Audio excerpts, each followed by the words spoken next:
For introduction, Ahkam al-Sharia, or well known as Principle of Sharia, has widely comprised and discussed about human rights.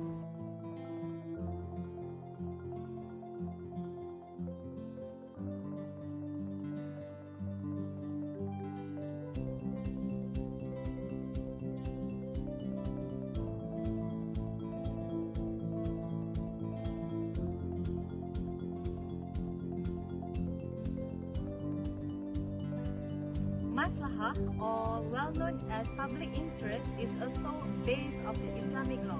The definition of maslahah in literal means benefit, and it comes from Arabic word which is saluha or salaha, that means something good.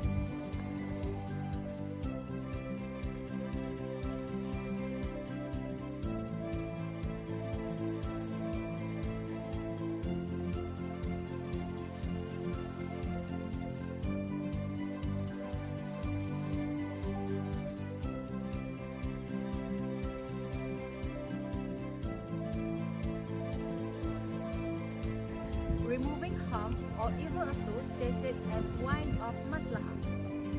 Imam Al-Ghazali also stated that this benefit can help you to protect your religion, life, akal, dignity, and property.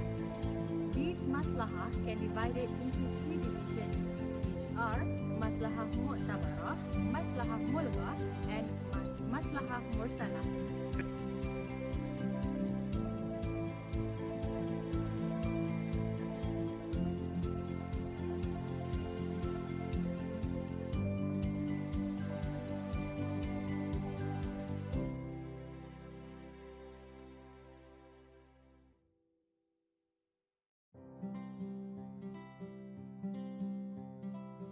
There are multiple Islamic scholars that have chosen this concept of Maslahah Mursalah in their source of law. One of them is Imam Ghazali, and why he has embraced this type of concept is because he believes that the interest of man can be secured so that it can pertain with the hereafter.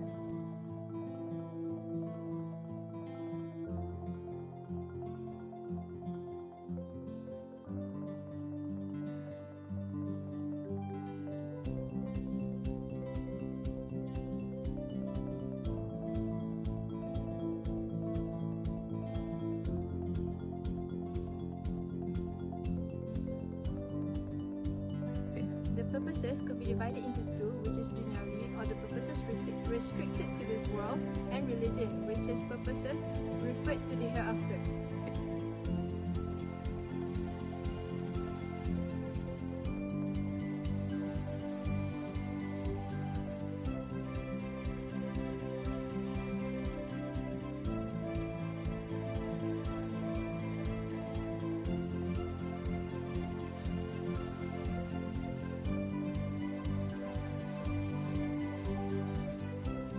Secondly, the purpose could be considered by some people to have a higher property than gain, which can be explained as the preservation or protection of life.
For the basis of the topic Maslahah Mursalah, there are three verses mentioned in the Quran to be said as the proof of utilizing Maslahah Mursalah as our reference.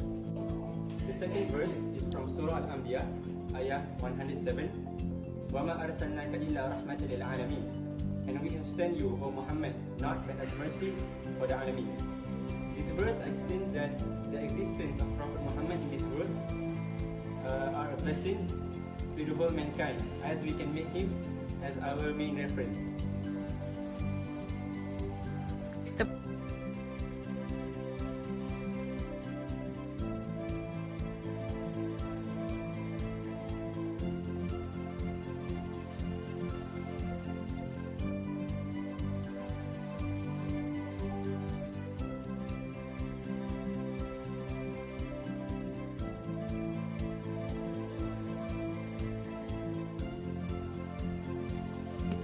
His existence also shows that Allah Subhanahu mercy and blessing is indeed to the whole world.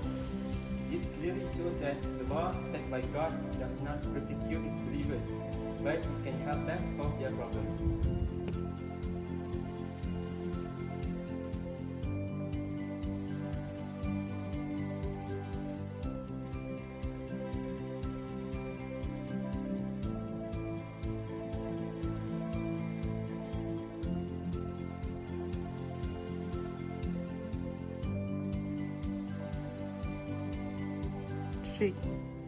The last verse is from Surah Al-Hajj, ayat 78. وَمَا جَعَلَ عَلَيْكُمْ فِي الدِّينِ مِنْ حَرَجٍ. He has not laid upon you any in religion any hardship. This verse explains that Allah SWT would never put any hardship in us, even in the religion. This shows that Islam is the easiest religion, as it is complete of various aspects and also related to the Islamic law. This can be seen when we have any problems. We can solve it by referring to the Quran and the Sunnah, as well as mujtahid perform the ijtihad to find the solution of the problems.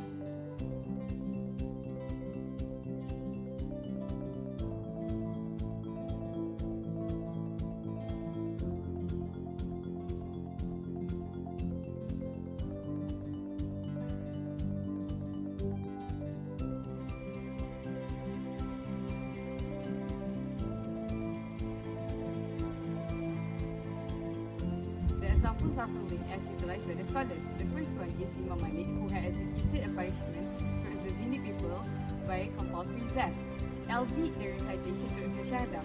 This is due to the Zini people being notoriously dangerous and a threat to the Islamic community.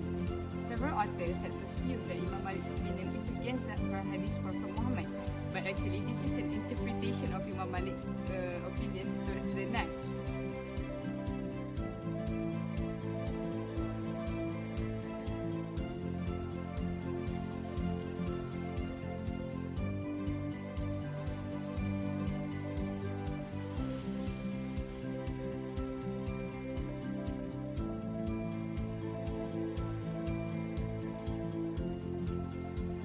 Some scholars assume that Imam Malik's opinion is against Prophet Muhammad's hadith, but actually this is Imam Malik's interpretation of the Nas. Some scholars also debated on the Islamization of the Yazidi people are not relevant, and unless it is from the sincere science. There are other scholars who agreed with Imam Malik's opinion, which is Abu Yusuf and Al-Ghazali. This shows that Imam Malik's opinion does not conflict with any Nas. The second example is Imam Al-Ghazali, who elaborated and described in more detail about Maslahah Mursalah in his book Shifa Al-Ghalil.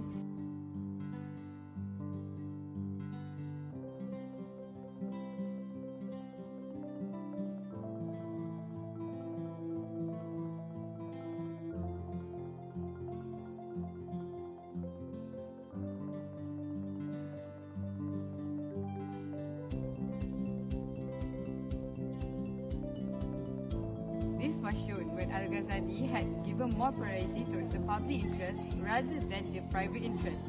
He had also intervened during the justification of taxation. This shows that Imam Ghazali focuses on the hereafter. The third scholar was Muhammad Abdul. Muhammad Abdul had reformulated the Maslahah. His conduct had led to a reformation with no clear textual basis and grounded solely on the public interest.